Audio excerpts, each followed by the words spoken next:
Sorry about the glare on the screen. I cracked the glass over the camera lens, but it doesn't really matter anyways because my hideous chud of a face doesn't really add value.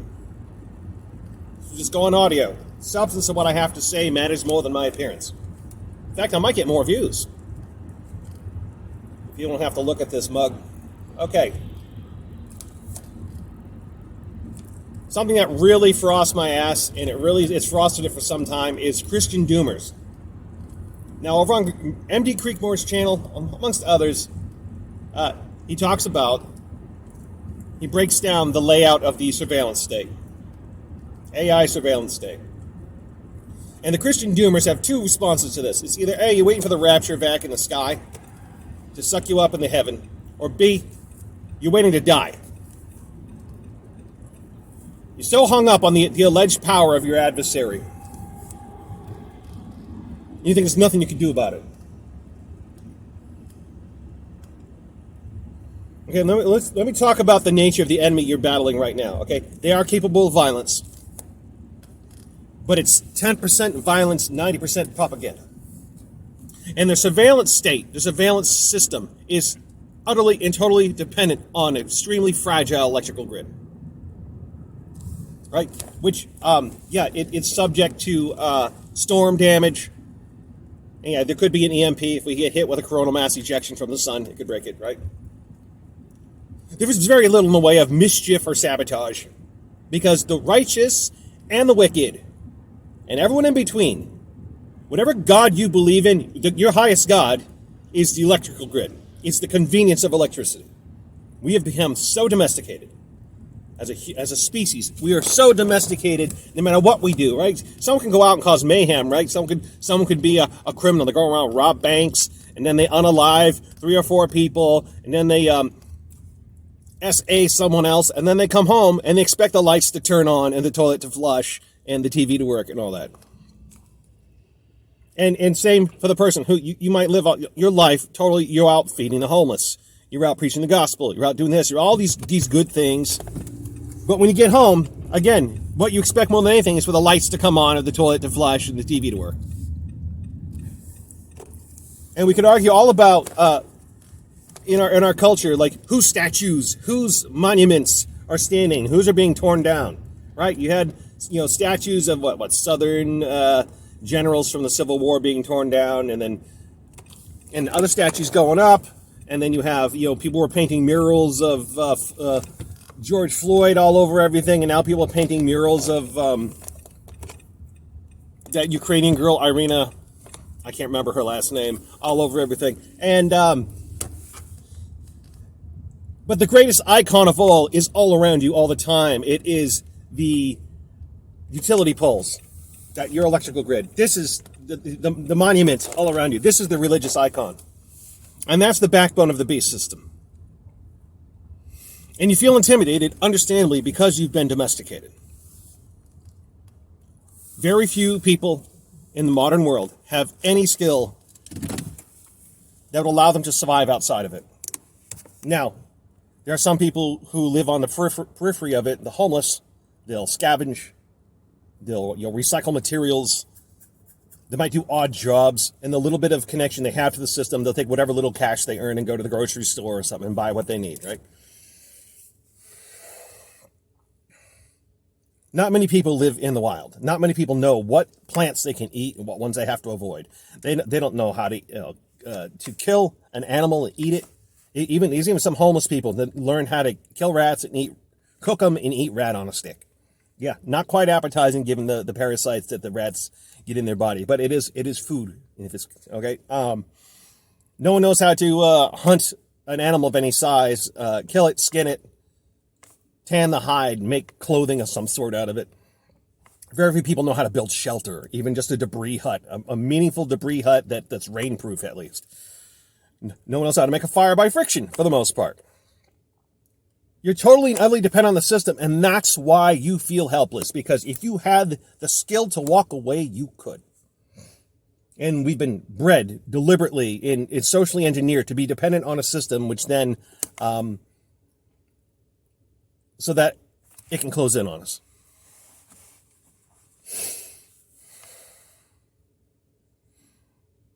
And you Christian doomers, instead of doing something about the problem, you're potentially one of the greatest forces for good in our country. There's millions of you, and you're all just waiting to die. It's sort of it's this elaborate spiritual religious suicide. Either you're gonna go up into heaven, or you're gonna wait to be executed. You don't want to fight back. You don't want to do anything. You could go out and learn. You could start today. Start learning which plants are edible. And I'm not going to tell you which ones are edible. Have the wherewithal to find yourself a field guide or to find some YouTube videos that teach about these things and take the meaningful steps to learn them. You can learn what plants are edible. You can learn what roots are edible. You can learn what trees, which the bark can be boiled and eaten. You can learn what wild nuts are edible. You can learn how to hunt small game and eat them. You can learn how to guerrilla garden. That just means planting gardens in spaces that tend to be unused. And if you plant enough of them, they tend not to get mowed. I've done this before. I did this in my own town as an experiment. There was this abandoned lot behind a Family Dollar, and it was this abandoned lot, like commercial lot that's, I don't know, maybe a couple acres tops. And someone just comes and mows it twice a year. Whoever owns the property sends someone to mow it. So what I did was I planted a garden there, and I had torn up the wild plants that were there, like the grasses and whatnot, and I put some bean plants, and I put some not goldenrod, what do you call them? Chrysanthemum flowers. Can't remember the name offhand. Okay, so I had the flowers and I had the beans, and when they came to mow, they didn't mow my garden. That doesn't mean they won't mow your garden, but they didn't mow mine. Like, oh, someone put a garden here. Okay, let's go around it. So they mowed around it and they moved on. This can be done. You can learn to scavenge. You can learn to find useful things in the trash. I find useful things every time I go for a walk. It's really strange. The pull tabs off of soda cans can be cut to be fishing hooks.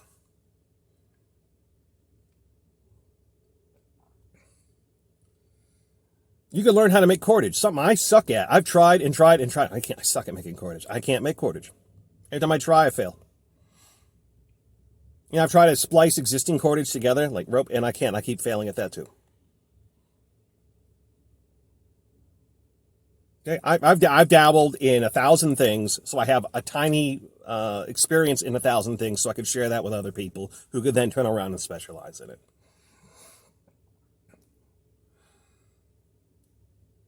You can learn to make your own soap. You could start doing side gig work now for barter. Let's say that you have a power washer, okay? And say power washing somebody's deck would normally be $200. Do it for a steep discount and do it for barter. I'll power wash your deck for 20 cans of soup. Start doing it now. I'll fix the hole in your tire for a coat. I need a new winter coat. You have a coat? Give me a coat. There you go. You have skills, and if you don't, you can start learning them. Because when these type of things roll out, these digital ID and CDBC and all that, it's gradual and it's opt-in. And it's the point of it was to make your life difficult so that you do opt-in. Just like they're trying to run you down with a Rona shot. And a lot of us refused to take it. I didn't take it. It's going to be like that. You're just assuming as soon as it's rolled out, there's going to be this drone army, thousands of drones with explosives on board. They're going to fly out and just hunt down and kill anyone who doesn't have it. And that's just baloney. It's not the way it's going to play out. You might eventually get there, but not right away. And the system might collapse before then. Like I said, it's extremely fragile. And there's other powers of the earth fighting with each other. On the grand scale, on the highest level, yeah, there's one power on the earth. But on the lower level, there's powers fighting each other. If the United States gets into a shooting war with China, the nukes might blow up in the upper atmosphere and fry the electrical grid. In which case, you have the skill set now, at least somewhat. If you cooperate with other people, you have the skills to survive. While the rest of the world it turns to cannibalism and devours each other, you'll have the means to survive. And not everyone's going to get through this. Like, nobody gets through life alive. The one that I tell you right now, life is 100% fatal condition. You just give up though. Stop. It sucks. Like it's a really shitty attitude to have. It's a really shitty way to be. You think, oh, well, it's prophecy. No, it does not have to happen today. That's the point. If you think it has to happen, and you think you have to help it come about by being useless. If you do anything about your problem, then you're somehow denying your faith or something. No, you're not. These things don't have to happen. The future is not set in stone. There's certain trends, super trends that are going to play out. It's not the end of time. It's the end of one age, and we're moving on to another. Another one, it's going to be people living much closer to the earth. And it's going to be people who we're going to be generally poor, materially poor. It's going to be spiritually very rich. And I say this, I'm not a Christian. And it's funny, the people most willing to do something about it, in my opinion, tend not to be Christians. No, I don't hate you for being Christian, okay? I'm not shitting on you for believing in Jesus Christ. That's your religion, okay? But you're so fucking hopeless. So many of you just want to, we can't do anything about it. It's hopeless. And then you use the fear to try to sell your religion. You know, there's that whole meme. No hope, N-O hope, and then no Jesus, K-N-O-W, Jesus. Right? You use fear to sell Christ instead of instead of Christ crucified. If you need fear to sell your religion, then that's not a genuine conversion. That's just a trauma response.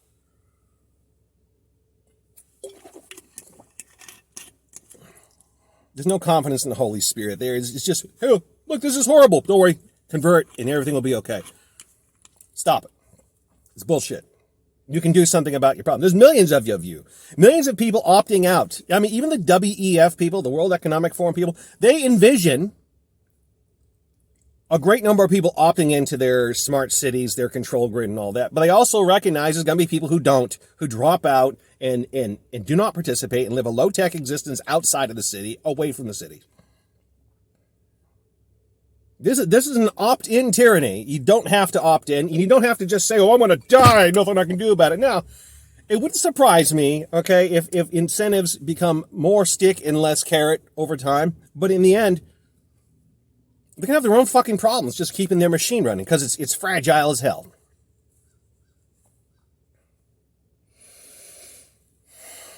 And it will crash and burn.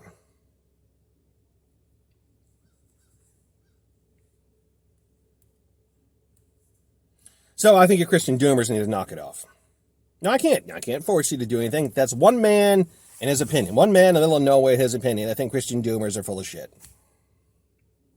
And you could do a lot of good. I mean, think of this. If Jesus Christ is going to come down and judge the living and the dead, okay? He's coming down. What's he going to say to you? Look at this. All right, well, when the beast system reared its ugly head, did you seek out wild plants? Our Heavenly Father put all these plants on earth for you. Did you use them? No, Lord, I waited for the rapture vac in the sky, or I waited just to die, as I trusted you. Did you try to, hunt some rats or some small rabbits or something, and so you could feed yourself and your friends and your family? No, I waited on you, Lord. Did you try to build yourself a shelter? So when you get kicked out of your house, you have a place to go. You can stay sheltered from the rain. No, I waited on you, Lord. Did you try anything to survive? Did you try to use the mind that you were given and the hands you were given to do something? No, I waited on you. I had faith. When they came with guns or drones to try to kill you, did you fight back? No, I trusted in you. Well, I don't know you then, because my followers would do that. My followers would take a fucking stand.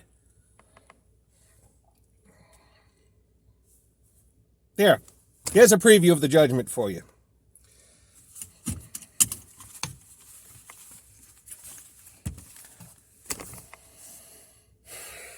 And yes, I swore. If your delicate ears can't handle a swear word, then you might as well just wait to have your head chopped off. You might as well just wait for the rapture vac in the sky, because you're hopeless. That's all I got to say. My name's Steve. I have a boulder of shit with my name on it, and I got a hill to climb. Have a nice day.